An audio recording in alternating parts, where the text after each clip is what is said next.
ஆறு மனமே ஆறு அந்த ஆண்டவன் கட்டளை ஆறு. ஆறு மனமே ஆறு அந்த ஆண்டவன் கட்டளை ஆறு.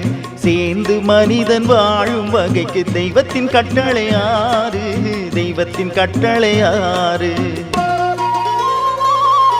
ஆறு மனமே ஆறு அந்த ஆண்டவன் கட்டளை ஆறு.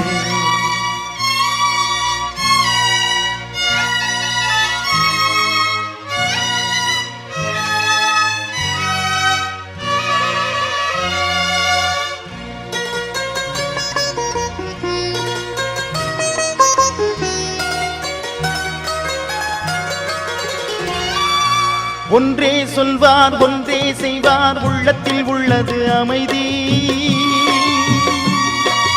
இன்பத்தில் துன்பம் துன்பத்தில் இன்பம் இறைவன் வகுத்த